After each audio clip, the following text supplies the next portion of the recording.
Welcome back students, આપ સૌનું આપણી યુટ્યુબ ચેનલમાં હાર્દિક સ્વાગત છે. વિદ્યાર્થી મિત્રો, આપણે આ વિડીયોની અંદર બોર્ડ પરીક્ષા 2024ની તૈયારીના ભાગરૂપે આપણે ગાલા અસાઇનમેન્ટ 2024 ધોરણ 10 વિષય સામાજિક વિજ્ઞાનનું પ્રશ્નપત્ર નંબર 4નું વિભાગ એનું સોલ્યુશન આપણે જોવાનું છે.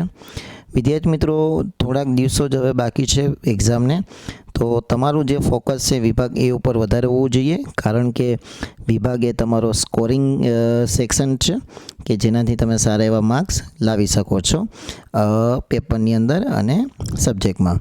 તો વિદ્યાર્થી મિત્રો, આપણે વિભાગે જોતા પહેલાં શરૂઆત કરીએ. આપણે તમારાથી રિક્વેસ્ટ છે કે વિડીયોને લાઇક અને શેર જરૂર કરજો. ચેનલ પર નવા હોય તો આપણી ચેનલને સબસ્ક્રાઈબ કરી બાજુના બેલ આઇકોનને પ્રેસ કરજો.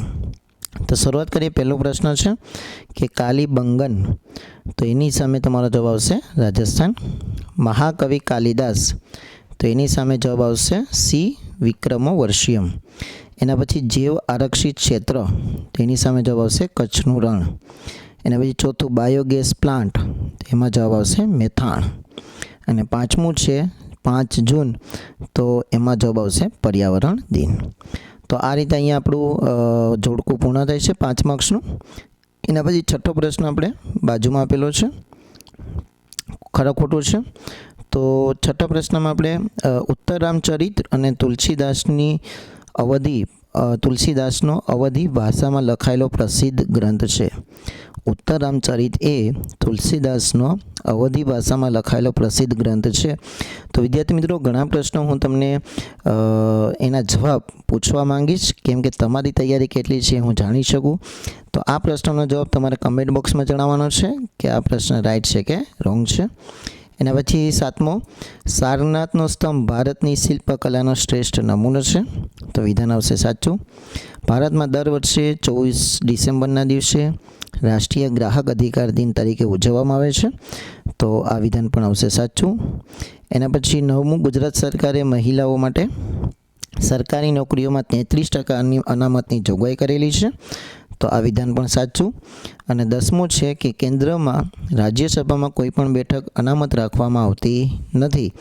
તો આ વિધાન છે એનો જવાબ તમારે જાતે કહેવાનો છે, બરાબર. તો આનો જવાબ તમારે કમેન્ટ બોક્સમાં જણાવવાનો છે. એના પછી આપણે ખાલી જગ્યાઓ જોઈએ કે ભારતે ખાલી જગ્યાની ભાવનાને વિશ્વમાં સાકાર કરેલી છે.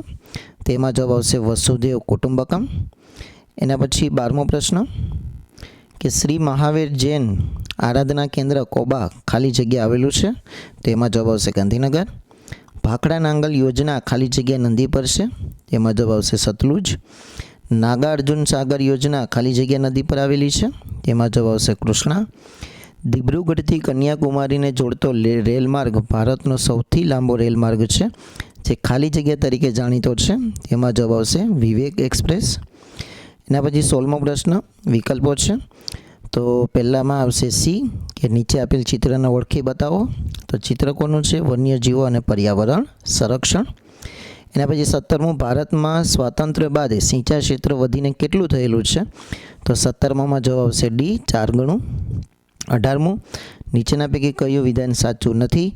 તો 18માં જવાબ આવશે બી. એના પછી 19મો પ્રશ્ન, વિશ્વ બેંકના 2004ના અહેવાલ મુજબ માથાદીઠ આવક કેટલા ડોલરથી ઓછી હોય તો વિકાસશીલ દેશ કહેવાય?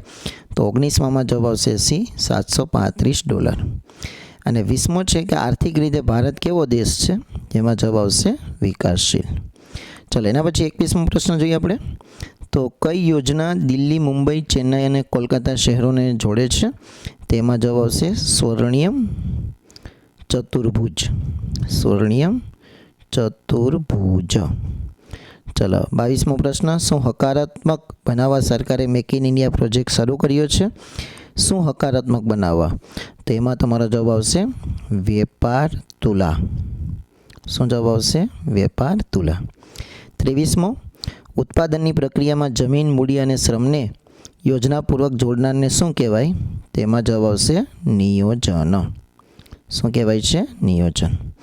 અને 24મો પ્રશ્ન છે વિદ્યાર્થી મિત્રો તમારો કે કયા દેશોએ પોતાનો આર્થિક વિકાસ બજાર પદ્ધતિથી કર્યો છે? તેમાં તમારો જવાબ આવશે અમેરિકા અને જાપાન.